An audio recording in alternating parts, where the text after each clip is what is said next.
16-4. That's the Warriors' record since trading for Jimmy Butler. And if that sounds ridiculous, it's because it is. A team that looked dead in the water just 2 months ago has suddenly transformed into one of the most dangerous teams in the NBA. Curry is playing more freely than he has in years. Butler has completely reshaped their identity. One of their best two-way players, Jonathan Kuminga, is back from injury, and the combination of Draymond Green and Butler on defense is looking scary. Everything is clicking, and right now they're playing some of the best basketball in the NBA. Let's break down why this version of the Warriors is something special. Since acquiring Jimmy Butler, the Golden State Warriors have been on an absolute tear. This isn't just a hot streak, it's one of the most impressive runs in recent years. 16-4 since Butler arrived, 16-3 when he plays, 8-2 over their last 10. The Warriors aren't just good, they're starting to feel inevitable. Internal development and rotation tweaks have played a role, but the biggest factor is Butler. This isn't new. The Bulls went 11-4 when they first got him. The Wolves went 10-5. The Sixers went 11-4. The Heat went 12-3. Everywhere he goes, teams win. Butler doesn't just play basketball, he plays winning basketball. And before he got to Golden State, the Warriors were completely dependent on Steph Curry. When he wasn't on the floor, they were getting outscored by a cumulative 90 points. Since Butler arrived, that number has flipped. The Warriors are now plus 33 without Curry. A perfect example is their recent win against the Bucks, where Butler stepped in as the primary option with Steph out. 24 points, 8 rebounds, 10 assists, and absolute control of the game down the stretch. Knocking down tough jumpers, drawing fouls, going 11 for 11 from the line, vintage Butler. But that 10-assist night is just another sign of how his game is evolving in Golden State. Butler is passing more with the Warriors than he ever did with the Heat, and the numbers back it up. His passes per game jumped from 40.7 in Miami to 49.6 in Golden State, and his secondary assists more than doubled from 0.4 to 0.9. But it's not just about assists. Butler drives to pass, drawing help defenders before slipping drop-offs to cutters or spraying kickouts to shooters. From the high and low post, he reads the floor with patience, attacking when needed, but always looking to keep the offense moving. Golden State's motion offense isn't just adjusting his play style, it's turning him into a full-time facilitator. Some of that comes from the Warriors' system, but Butler has also been actively looking for teammates more than his own shot since joining the team. Steve Kerr noticed it immediately.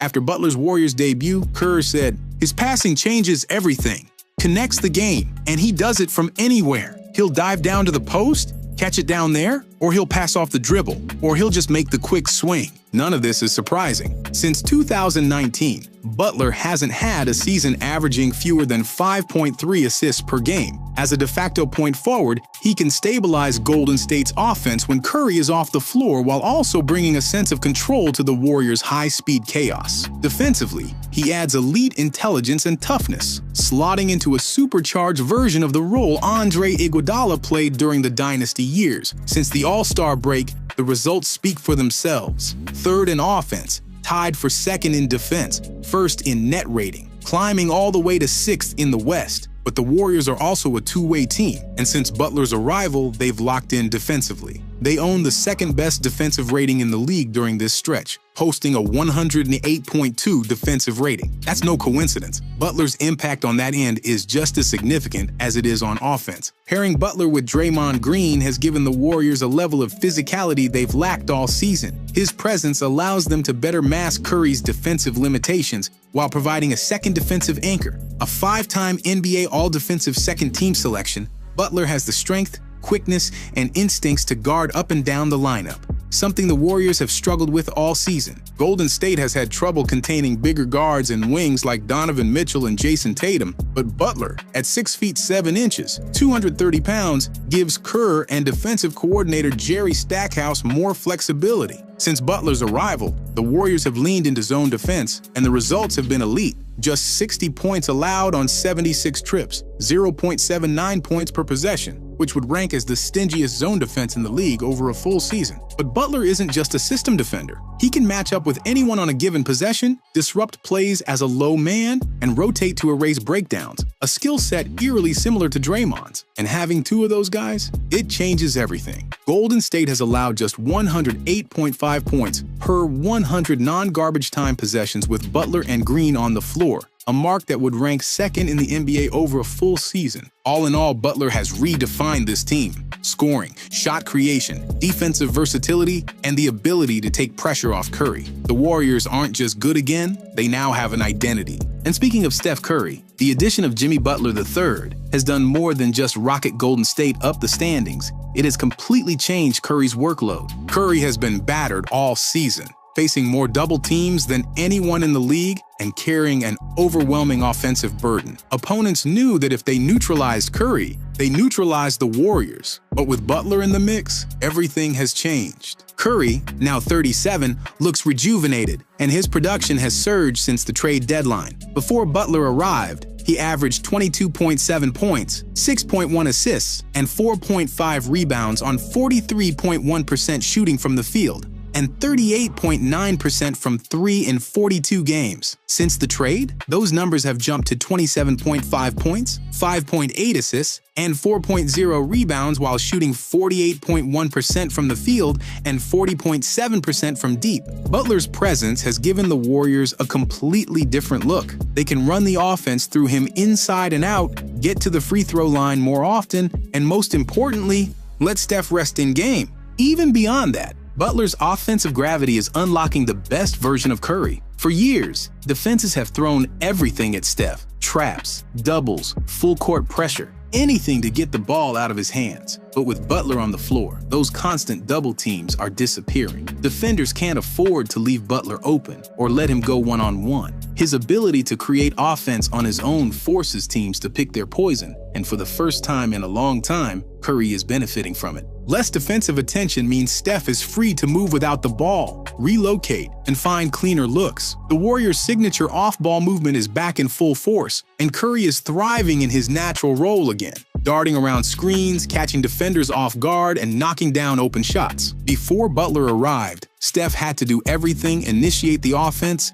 create his own looks, and carry the entire scoring load. Now, the Warriors have a secondary playmaker who can take pressure off him, attack mismatches, and get to the free throw line. It allows Steph to conserve energy, pick his spots, and remain fresh down the stretch. The result? A Warriors offense that looks completely revitalized, with Curry back to playing the way he was meant to. And that's a terrifying sight for the rest of the league. But another incredible boost to the team is the return of Jonathan Kuminga. The Warriors have lacked players who excel as scorers and on-ball defenders, and Kuminga has shown the potential to be elite in both areas. He's averaging 16.3 points, 4.8 rebounds, and 2.3 assists this season.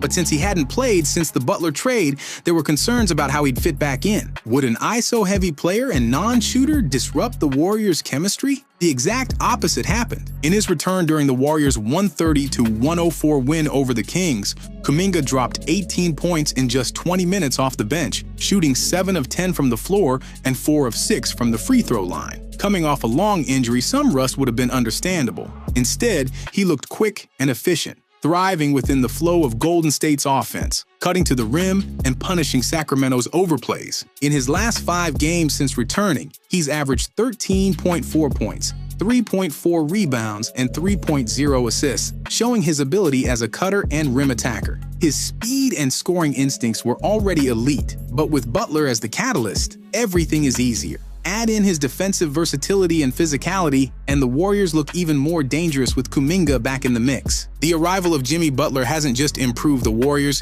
it's completely reset their trajectory. His impact is massive, but it's also about everything else finally falling into place. Kuminga, after missing 31 games, is back and thriving as one of the best two-way wings on the team. Curry is playing more freely than ever. Green's leadership remains invaluable. And Butler? He's the perfect glue guy, seamlessly filling gaps on both ends of the floor. Now, with the playoffs approaching, the Warriors have their chess pieces set. Now, some games will be bad, it's the NBA, but this team has a formula they trust. A more balanced scoring attack with Butler, Kuminga, Moody, and Hield stepping up alongside Curry. Stronger defense, more hustle plays, and a renewed edge. If health stays on their side, this isn't just a playoff team. This is a team built for a deep run. The Warriors are certainly looking dangerous again, but are they legit contenders? Can they win another championship? Drop your thoughts in the comments. And don't forget to like, subscribe, and turn on notifications for more NBA breakdowns.